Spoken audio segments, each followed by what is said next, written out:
All right, good evening, and we're going to take a look tonight at the NREMT website. Now, for most of you who are recertifying, then you're somewhat familiar with the NREMT website.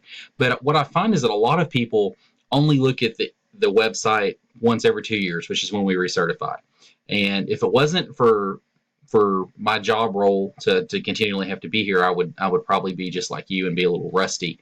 And what I find is that the website, if you're not familiar with it, it can be kind of daunting sometimes to look at all the information on there. So what I'm going to do is just take you through a real quick overview of what all is available on the website and what all we can do about it and what information we can gather from it, and take you through a real quick look at what you can do as far as recertification.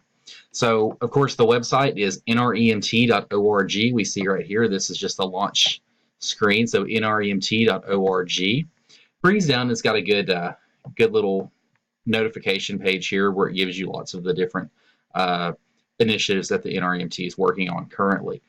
One thing that I want to bring to your attention is if you have a person that you're looking to employ, or someone tells you that they're nationally certified, you can come right here to their National EMS Certification Verification page and either put in their National Registry number or search by name. So we're just going to do me. We're going to search Justin C. Allen, and we're going to call it Arkansas. I just happen to know that I'm the only Justin Allen in Arkansas, so I don't need to put a city in, and just hit check status, and it will run through the database here. And here we go, and we see Justin Allen. That's my National Registry number, and this is where I live. Shows that I'm a paramedic, and I'm going to expire 3/31 of 2018, which we know is just a few days away. And you can do this to anyone that you want to that tells you that they're nationally registered, and that's a good way to verify credentials.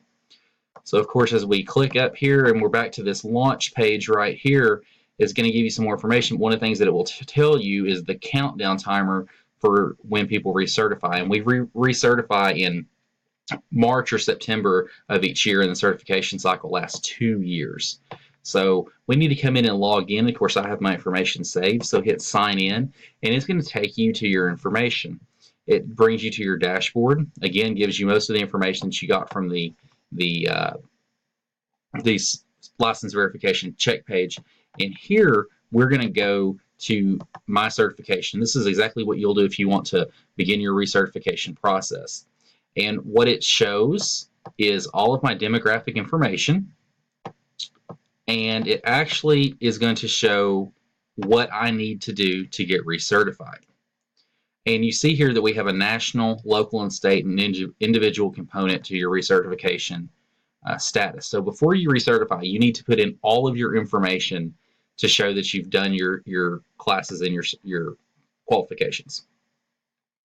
So let's come over, and let's say we need to enter a class.